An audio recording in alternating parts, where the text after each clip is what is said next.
ముందుగా మన hat trick MLA అయినటువంటి ఊడెం మైపాలరెడ్డి అన్న గారికి నమస్కారము. మరి ఇక్కడ ఉన్న ప్రతి ఒక్కరికి పేరు పేరున్నా కూడా నమస్కారము.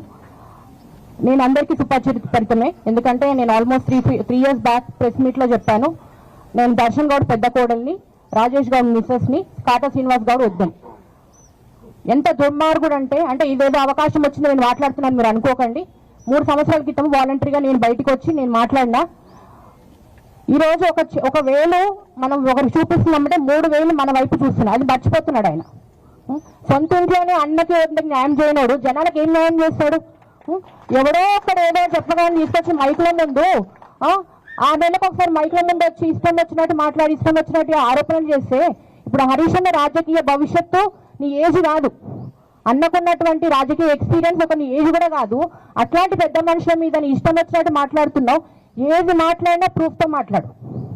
ఎవరో కోర్టుకి ఇసుకవాడు వచ్చి నేను రెచ్చగొట్టగానే ఏదో ఒక ఆల్తు ఫాల్తు పేపర్ పట్టుకొచ్చి కూర్చొని మైకుల ముందు కూర్చొని ఒక కుక్క అరిచినట్టు అరిచిపోతావు. ప్రూఫ్ తీసుకురా. ఇప్పుడు మైపాలరెడ్డి మీద ఆరోపణలు చేసినప్పుడు అన్నగారు ఎట్లా చేసిరు? ప్రూఫ్తో సహా వచ్చి ప్రెస్ మీద నిరూపించుకుంటున్నాడు. నీకు దమ్ము ధైర్యం అనేది ఏమైనా ఉంటే నువ్వు కూడా ప్రూఫ్ తీసుకొచ్చుకొని మాట్లాడు.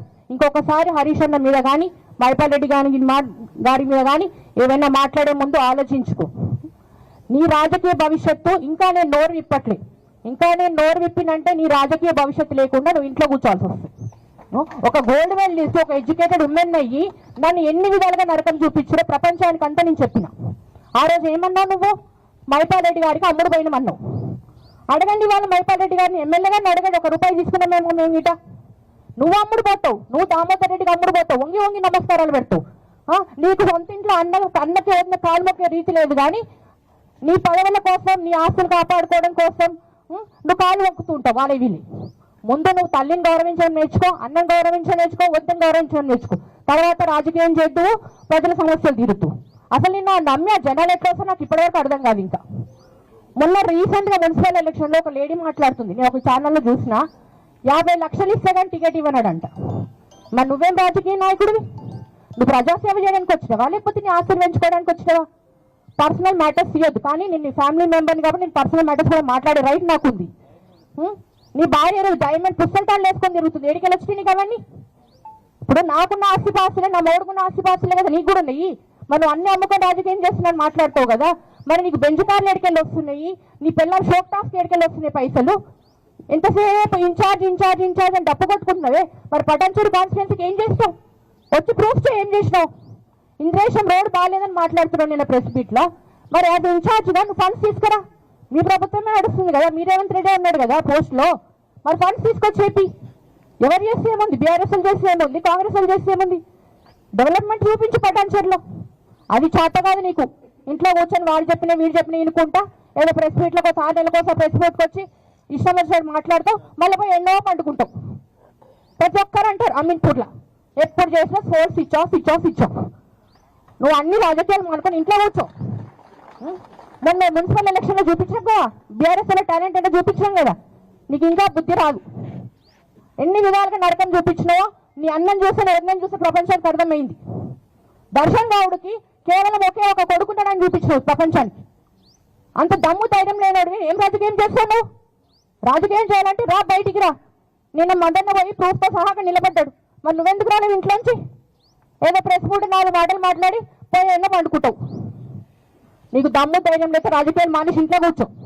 కానీ అభివృద్ధి చేసేవాళ్ళ మీద ఇష్టం వచ్చినట్టు మాట్లాడితే as a lady BRS women leader నేను చెప్తున్నా. ఇంకొకసారి పిచ్చి ఆరోపణలు వేసావనుకో నీ ఇంటి ముందుకు వచ్చి ప్రెస్ మీట్ పెడతా. ఇష్టం వచ్చినట్టు మాట్లాడే ముందు ప్రూఫ్తో మాట్లాడు. నేను ధైర్యంగా ఈరోజు ఈ ప్రెస్ మీట్లో ప్రూఫ్తో సహా మాట్లాడినాం. మరి ఊర్రా బయటికి, నువ్వు వచ్చి మాట్లాడు. అక్కడెక్కడో కూర్చొని అమ్ముడు పోయిరని కాదు. 15 ఏళ్ల క్రితము నువ్వు నీ అయ్యను పట్టుకొని 1 రూపాయి ఇయ్యని రోజే నేను నా పిల్లల కోసము మేము కష్టపడి మేము నిలబడ్డాం. అట్లాంటప్పుడు నేను ఎందుకు అన్న దగ్గర పైసలు తీసుకుంటా? నాకు ఈ అవకాశం ఎప్పుడు వస్తుందా అని చాలా రోజుల నుంచి చూస్తున్నాను. ఈరోజు నాకు అవకాశం కల్పించిన థ్యాంక్ యూ సో మచ్ అన్న. ఎందుకంటే నాకు ఇది చాలా ఆవేదన. నువ్వు రాజకీయం ఏం చేస్తావు? నీ ఒకరిని ముందు రాజకీయం చేసి చూపించు.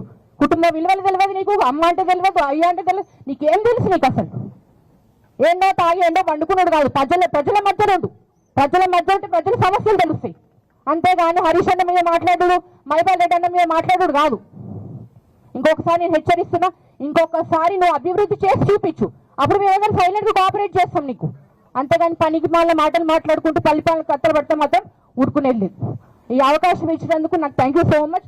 ఎందుకంటే నేను చాలా రోజుల నుంచి నేను వెయిట్ చేస్తున్నా, నాకు ఒక ప్రెస్ మీట్ లో నేను ఆయన గురించి మాట్లాడాలి. ఇది నా పర్సనలే కాదు, నేను పటాన్చెరు కాన్స్టిట్యున్సీ గురించి, డెవలప్మెంట్ గురించి కూడా మాట్లాడుతున్నాను. థ్యాంక్ యూ సో మచ్ అన్న, థ్యాంక్ యూ. ఇప్పుడు 62 సర్వే నంబర్ సంబంధించిన డాక్యుమెంట్ ఒక్క నిమిషం లైన్ లో సీను. కళ్యాణ్ రెడ్డికి సంబంధించిన ఇష్యూ మన హైదరాబాద్ గులగొట్టింది కదా, సీను చెప్పండి ఏంది విషయం, మాకేమైనా సంబంధం ఉందా చెప్పు. సార్ ఏం సంబంధం లేదు సార్, అది మా ప్రైవేట్ ప్రాపర్టీ, అది మేము కొనుక్కున్న డాక్యుమెంట్స్ ద్వారా కొనుక్కున్నాం.